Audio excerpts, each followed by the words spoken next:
E aí, pessoal?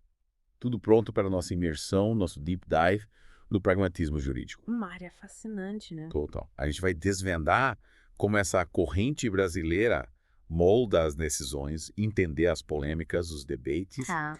e por que ela causa tanto burburinho no direito. Uhum. Se preparem porque o papo vai ser intenso, cabeça funcionando a mil. Isso aí.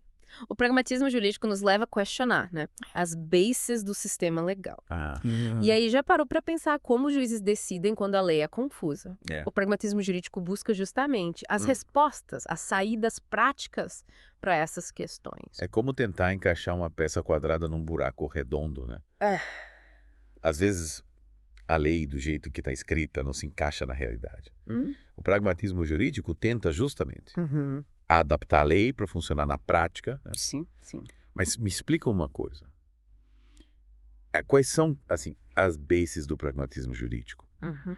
A gente ouve falar em antifundacionalismo, contextualismo, consequencialismo. Parece complicado, né? Parece, mas no fundo, não é tanto assim. Aham. O antifundacionalismo basicamente questiona se existem fundamentos Uhum. absolutos para o direito. Ele diz que as leis não são imutáveis, tipo mandamentos. Entendi. Elas precisam se adaptar Aham. às necessidades da sociedade, que está sempre em mudança. Então quer dizer que em vez de seguir a lei cegamente, Isso. os juízes que usam essa linha, o pragmatismo jurídico, Uhum.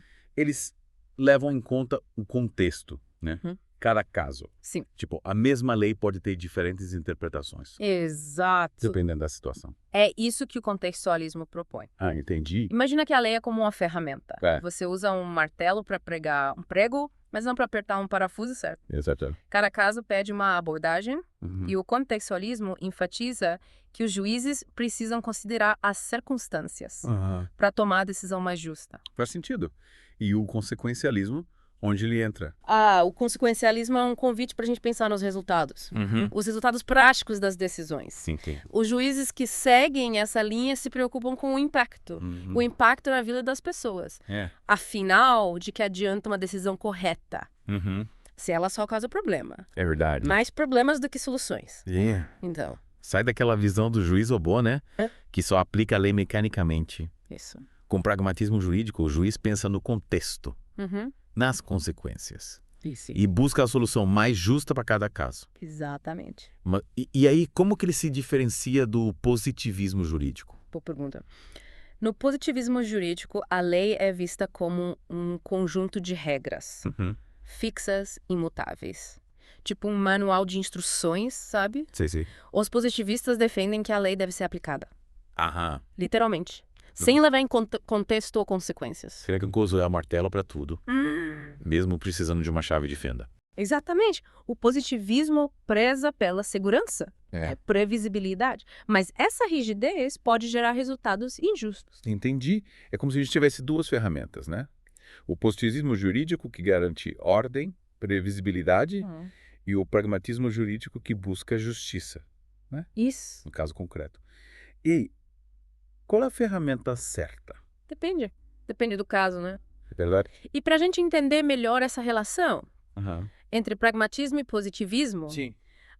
vamos analisar o Ronald Dworkin, Ah, por quê? um dos maiores juristas da atualidade. Ele propõe uma visão que dialoga com as duas correntes. É o cara do romance em cadeia, né? Isso. Ele defendia que o direito é como um romance, Uhum. com cada decisão adicionando um novo capítulo. Exatamente. Mas e aí, como essa ideia se conecta com o pragmatismo? Dworkin argumenta que os juízes, ao decidir, Uhum. devem buscar coerência com os princípios da história do direito. Aham. É como se eles tivessem que escrever um novo capítulo, para que encaixe na narrativa já existente. Então, para ele, a história, a tradição, tem um peso, né? Sim. Na hora de aplicar a lei. Uhum. Mas e os pragmatistas?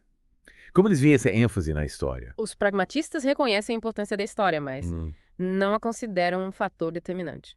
Para eles, o foco principal está nas consequências práticas no presente, e não na coerência com o passado. Seria tipo, ok, a gente respeita a história, mas precisamos resolver os problemas de hoje. Mesmo que isso signifique romper com a tradição. Exatamente. E essa diferença gera um debate interessante entre as duas correntes. Dworkin critica o pragmatismo, Aham. por ser relativista e imprevisível. Sei. Enquanto os pragmatistas acusam Dworkin de ser idealista e preso ao passado. Nossa, que legal. Duas visões tão diferentes. Sobre a função do direito e a tarefa do juiz. E falando em juiz. Sim. E aqui está a gente analisar como o pragmatismo impacta. A tal da judicialização da política aqui no Brasil. Ótima ideia. O pragmatismo jurídico, com a ênfase na flexibilidade. E a firmeza na busca por resultados justos. Sim. Pode ser visto como um dos motores da crescente judicialização da política no Brasil. Mas como isso acontece na prática? Tipo, como o pragmatismo jurídico influencia as decisões dos juízes? Bem, o pragmatismo pode levar o judiciário a intervir em questões políticas. Entendi. Principalmente quando os outros poderes se mostram incapazes de solucionar problemas urgentes. Sim. Ou de garantir direitos fundamentais. Seria como se o judiciário, usando essa lente do pragmatismo, fosse, na verdade, devia agir para garantir que a justiça seja feita, Sim. mesmo em questões tradicionalmente resolvidas pelos outros poderes. Exatamente. E essa intervenção do judiciário, influenciada pelo pragmatismo, pode ter consequências positivas, como a proteção de minorias. E a promoção de políticas públicas mais justas. Mas, ao mesmo tempo, pode gerar controvérsias. Questões sobre a separação de poderes. O ativismo judicial. Realmente. O pragmatismo jurídico abre um leque, né? De possibilidades e desafios. E para a gente entender melhor como ele se aplica na prática. Na próxima parte a gente vai analisar casos concretos que mostram a influência do pragmatismo nas decisões dos tribunais brasileiros. Legal. Preparem-se para desvendar os bastidores do pragmatismo jurídico em ação. Isso aí. E aí, pessoal, de volta para nossa imersão no pragmatismo jurídico. E isso aí. Na primeira parte a gente viu bastante teoria, né? O pragmatismo jurídico a gente viu que ele coloca a lupa no contexto, nas consequências, e tenta se voar com a solução mais justa. Isso. Mas como isso se aplica no dia a dia dos tribunais? O pragmatismo jurídico tem sido um motor de transformação social no Brasil, incentivando juízes a serem mais sensíveis às demandas da sociedade, buscando soluções que promovam justiça social e inclusão, indo além da mera aplicação da lei. Entendi. Mas você pode dar uns exemplos? Claro. De como essa ideia se materializa em decisões reais? Tipo, casos em que o pragmatismo jurídico fez a diferença. Com certeza. Lembra do debate sobre a união homoafetiva no Brasil? Claro. A decisão do Supremo que reconheceu a união estável entre pessoas do mesmo sexo em 2011 foi um marco histórico. Foi. Mas adivinha, o pragmatismo jurídico teve um papel fundamental nesse processo. Sério. Me explica melhor como o pragmatismo jurídico influenciou essa decisão. Naquela época, não existia uma lei específica que garantisse esse direito. Certo. Então, os ministros do STF tiveram que interpretar a Constituição de uma forma mais ampla, considerando as mudanças sociais e a necessidade de garantir igualdade para todos. Então eles usaram o pragmatismo jurídico para preencher essa lacuna na legislação. E garantir um direito que, na prática, já era exercido por muitos casais. Exatamente. Eles avaliaram as consequências de negar esse direito, né, à população LGBTQIA+, e concluíram que a Constituição, baseada no princípio da igualdade, deveria proteger todas as formas de união. Que legal. É o pragmatismo jurídico abrindo caminho para um Brasil mais justo, mais inclusivo. E essa decisão histórica teve um impacto enorme, né? Abriu portas para outras conquistas, como a legalização do casamento civil entre pessoas do mesmo sexo. Sem dúvida. O Brasil se tornou referência em direitos LGBTQIA+, É verdade. E o pragmatismo jurídico teve papel importante nessa trajetória. E falando em decisões que geram debate, ao caso da interrupção da gravidez em casos de anencefalia, mas foi emblemático, né? A gente sabe que o debate sobre o aborto é super delicado, senão envolve questões éticas, religiosas, sociais complexas. Como o pragmatismo jurídico se encaixa nesse contexto? Em 2012, o STF decidiu que a interrupção da gravidez em casos de anencefalia, em que o feto não tem chance de sobrevivência fora do útero, não seria considerada crime. Mas a lei brasileira não proíbe o aborto. Sim. Como o STF chegou a essa decisão? Mais uma vez, o pragmatismo jurídico entra em cena. Os ministros do STF analisaram analisaram o caso, levando em conta as consequências práticas da proibição do aborto para mulheres nessa situação. Sim. Eles ponderaram os direitos da gestante, sofrimento psicológico, os riscos à saúde da mulher, e concluíram que proibir o aborto. Sim. Nesse caso específico, seria uma violação aos seus direitos fundamentais. Caramba. Então o STF usou o pragmatismo jurídico para... Isso. Yes. Considerando o contexto específico da anencefalia. O impacto na vida da mulher. Exatamente. A decisão do STF, com base em princípios pragmáticos, reconheceu a necessidade de flexibilizar a legislação em situações extremas, buscando um equilíbrio entre a proteção da vida e a garantia dos direitos da mulher. É incrível como o pragmatismo jurídico nos faz questionar, né? A aplicação da lei em situações limite. Será que a mera aplicação literal da lei, sem considerar o contexto, seria justa nesses casos? É uma pergunta que nos leva a refletir profundamente sobre o papel do direito na sociedade. E o pragmatismo jurídico nos convida a buscar uma justiça mais humana, sensível às particularidades de cada caso e atenta aos impactos reais das decisões. Mas a gente sabe que nem tudo são flores, né? O pragmatismo jurídico também recebe críticas. Sim. Qual você acha que é a principal crítica a essa corrente? Uma das principais críticas é o risco de gerar insegurança jurídica. Afinal, se cada juiz interpreta a lei de acordo com o contexto, como garantir a previsibilidade das decisões e a igualdade na aplicação da lei. Entendi. Seria como se o pragmatismo jurídico abrisse espaço para subjetividade na interpretação da lei, né? O que poderia gerar decisões contraditórias, imprevisíveis. Exato. A previsibilidade da lei é fundamental para a segurança jurídica e a confiança no sistema judicial. Mas os defensores do pragmatismo argumentam que a flexibilidade é essencial para garantir a justiça em casos específicos, evitando que a rigidez da lei cause injustiças. É um debate complexo, né?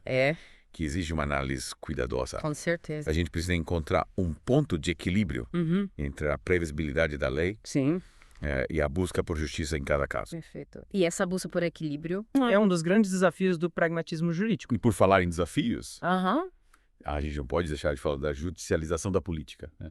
Um tema que tem dominado o debate público. Como o pragmatismo jurídico se relaciona com esse fenômeno? A judicialização da política, ou seja, a tendência de levar questões políticas para o judiciário. É um fenômeno complexo, com múltiplas causas, e o pragmatismo jurídico com sua ênfase na resolução de problemas. E na busca por justiça social, pode ser visto como um dos fatores que impulsionam essa judicialização. E como isso acontece na prática? O pragmatismo jurídico influencia a atuação dos juízes em questões políticas. O pragmatismo jurídico incentiva os juízes a serem mais proativos na solução de conflitos sociais, mesmo quando esses conflitos têm raízes na esfera política. Em um contexto de crise política, como o que o Brasil tem vivenciado. Essa postura proativa do judiciário pode ser vista como uma forma de garantir direitos e a estabilidade democrática. Entendeu? É como se, diante da inércia, da incapacidade dos outros poderes em resolver problemas urgentes, o judiciário, inspirado pelo pragmatismo jurídico, assumisse um papel mais ativo, né, na busca por soluções. Exatamente. E essa atuação do judiciário, muitas vezes, tem impactos significativos na vida política do país, como, por exemplo, a revisão de leis, a anulação de atos do governo. E até mesmo a definição de políticas públicas. Mas essa intervenção do judiciário em questões políticas também gera controvérsia, né? Sim. A judicialização da política é um tema como divide opiniões. Os críticos argumentam que essa tendência causa um desequilíbrio entre os poderes, com o judiciário assumindo atribuições que deveriam ser exercidas pelo legislativo e pelo executivo. Seria como se o judiciário estivesse invadindo o território dos outros poderes, né? É essa a crítica. Cada poder tem suas funções dentro do sistema democrático. A interferência de um poder nas atribuições do outro. Sim. Aí pode comprometer o equilíbrio institucional. Faz sentido. E quais são os argumentos dos que defendem a judicialização da política? Os defensores argumentam que, em um contexto de crise, sim, descrédito dos outros poderes, o judiciário se torna um guardião da Constituição sei. E dos direitos fundamentais. Seria como se, diante da falha dos outros poderes, o judiciário assumisse a responsabilidade, né? Isso. De garantir a justiça e a democracia. Exatamente. Para os defensores da judicialização, o judiciário tem o dever de agir se nos outros poderes se mostram incapazes de solucionar problemas graves ou de proteger direitos básicos da população. Nossa. É um debate super complexo, né? Sem respostas fáceis. Mas, com certeza, o pragmatismo jurídico nos ajuda a entender, né, as nuances da judicialização da política no Brasil. Sem dúvida. O pragmatismo jurídico nos convida a repensar o papel do direito e do judiciário na sociedade, buscando um sistema mais dinâmico, responsivo e comprometido com a justiça social. E para além do debate sobre a judicialização, o pragmatismo jurídico também levanta questões sobre a própria natureza do direito, né? Qual a visão do pragmatismo jurídico sobre o direito? O pragmatismo jurídico desafia a visão tradicional, o edergymnarrative do direito como um conjunto de normas fixas, imutáveis, propondo uma abordagem mais contextualizada, flexível e focada nas consequências práticas das decisões. Seria como trocar a rigidez de um manual. Isso. Pela maleabilidade de uma ferramenta, né? Que se adapta às necessidades de cada situação. Perfeito. O pragmatismo jurídico nos convida a pensar o direito como um instrumento dinâmico, em constante evolução, que deve ser usado para promover a justiça e o bem-estar social. E essa visão nos leva a questionar o papel do juiz na aplicação da lei. E como o pragmatismo jurídico enxerga o papel do juiz, ele seria apenas um aplicador da lei? De jeito nenhum. Para os pragmatistas, o juiz não é um mero aplicador da lei, mas agente ativo na construção de uma sociedade mais justa. Ou seja, o juiz não se limita a interpretar a lei de forma literal, mas busca compreender o contexto social das demandas da população e as consequências das suas decisões. Exatamente.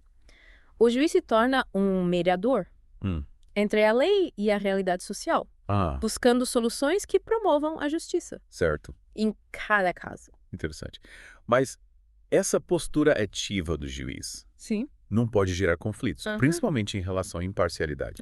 Como garantir que o juiz, ao buscar a justiça social, não acabe tomando decisões baseadas em suas próprias convicções? É uma preocupação válida. Os críticos do pragmatismo jurídico também não. E que essa corrente abra espaço para a subjetividade, comprometendo a imparcialidade e a previsibilidade das decisões. Seria como se o juiz, ao se tornar um agente da justiça social, com um pouco em outro sentido de ultrapassar os limites, né, da sua função, deixando-se influenciar por suas próprias opiniões. Exatamente. É um risco que precisa ser considerado. Por isso, os defensores do pragmatismo enfatizam a importância da transparência.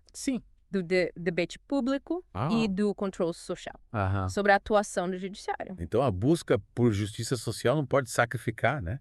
A imparcialidade, a legitimidade do judiciário. Isso. É preciso encontrar um equilíbrio entre esses valores. Com certeza.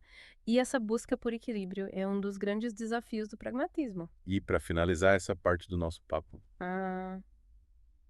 já discutir um pouco sobre as diferentes visões. Isso. A respeito do ativismo judicial. Boa ideia. O ativismo judicial, muitas vezes associado ao pragmatismo jurídico. É um tema que gera bastante polêmica.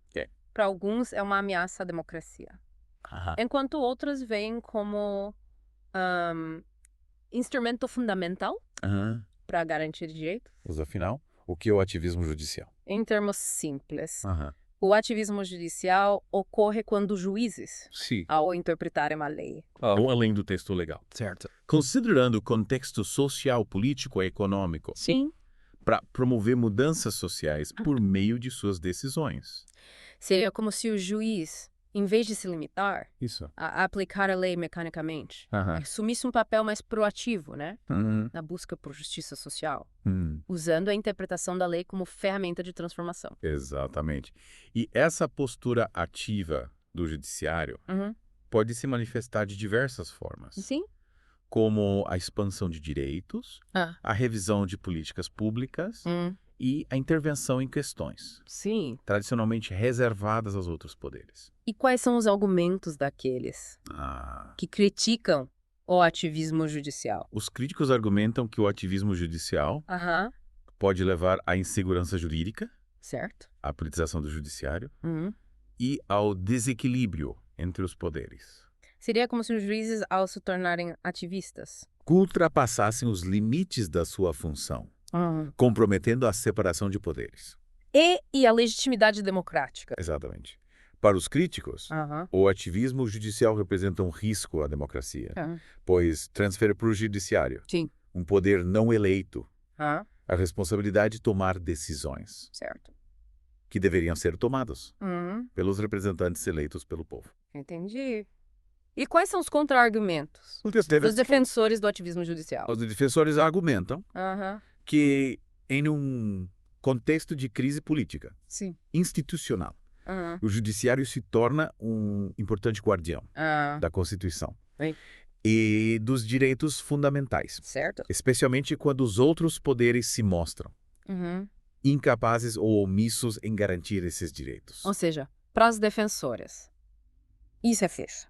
A atuação proativa do judiciário é legítima e necessária para proteger a democracia e os direitos da população. Isso.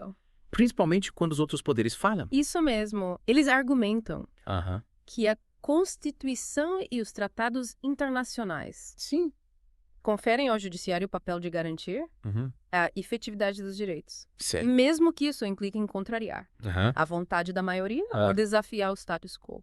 E como o pragmatismo jurídico se relaciona com esse debate sobre o ativismo judicial? O pragmatismo jurídico, com sua ênfase na flexibilidade, mas busca por resultados justos e na consideração do contexto social. Pode ser visto como dos fatores que contribuem para o ativismo judicial. De que maneira? O pragmatismo incentiva os juízes a serem mais sensíveis às demandas da sociedade e a buscar soluções que promovam a justiça social. Mesmo que isso implique em interpretar a lei de forma mais ampla. Ou em desafiar as estruturas de poder existentes. Ou seja, o pragmatismo jurídico pode fornecer a base teórica, a justificativa para a atuação ativista do judiciário. Exatamente. E por isso, o debate sobre o pragmatismo jurídico se entrelaça com o debate sobre o ativismo, gerando discussões acaloradas sobre os limites da atuação do judiciário em uma democracia. Nossa, quanta coisa. O pragmatismo jurídico realmente levanta questões importantes, né? Sobre o papel do judiciário na sociedade. E na próxima parte do nosso mergulho, a gente vai analisar como o pragmatismo impacta a judicialização da política no Brasil, explorando casos concretos e os desafios que essa tendência apresenta. Legal. De volta para a última parte do nosso mergulho no pragmatismo jurídico. Já vimos bastante coisa, né? Tem bastante. Teoria, exemplos. Olha como essa corrente desafia a visão tradicional do direito. Sim. Como ela se aplica em casos complexos. Agora vamos para a prática. Entender como o pragmatismo jurídico impacta a judicialização da política no Brasil, com exemplos reais. Exatamente. Acho que todo mundo lembra do debate acirrado sobre a união homoafetiva no Brasil. É verdade. Como o pragmatismo jurídico se encaixou nesse caso. A decisão do Supremo, que reconheceu a união estável entre pessoas do mesmo sexo em 2011, foi um marco histórico. O pragmatismo jurídico teve um papel crucial. Na época, Não existiu uma lei específica. Os ministros do STF tiveram que interpretar a Constituição de forma mais ampla, considerando as mudanças sociais, a necessidade de garantir igualdade para todos. Então, usaram o pragmatismo jurídico para encontrar uma solução justa. Isso, que atendesse às demandas da sociedade, mesmo sem uma lei específica. Legal. Eles analisaram as consequências de negar esse direito, né? A população LGBTQIA+, SEGRAPSA, e entenderam que a Constituição, no seu princípio da igualdade, deveria proteger todas as formas de união, independentemente da orientação sexual. É um exemplo claro de como o pragmatismo jurídico impulsionou a transformação social. A partir dessa decisão, o Brasil avançou na garantia de direitos para a comunidade LGBTQIA+. Sem dúvida. E essa decisão abriu caminho para outras conquistas, como a legalização do casamento civil entre pessoas do mesmo sexo, né? Consolidando o Brasil como um país mais inclusivo e respeitoso à diversidade. Falando em decisões polêmicas, o caso da interrupção da gravidez em casos de anencefalia também gerou muita discussão, né? É verdade. Como o pragmatismo jurídico se manifestou nesse contexto. O debate sobre o aborto é super delicado. Envolve questões éticas, religiosas, sociais, muito complexas. Mas, no caso da anencefalia, em que o feto não possui cérebro, o STF decidiu, em 2012, que a interrupção da gravidez não seria crime. Peraí, a legislação brasileira não proíbe o aborto? Sim, proíbe. Como o STF chegou a essa decisão? O pragmatismo jurídico entra em cena novamente. Os ministros, ao analisarem o caso, consideraram as consequências da proibição para as mulheres nessa situação. Eles levaram em conta os direitos da gestante, o sofrimento psicológico, os riscos à saúde da mulher. Então o STF, mais uma vez, usou o pragmatismo jurídico para interpretar a lei de forma mais contextualizada. Isso. A decisão do STF, baseada em princípios pragmáticos, reconheceu a necessidade de flexibilizar a legislação em situações extremas, buscando um equilíbrio entre a proteção da vida e a garantia dos direitos da mulher.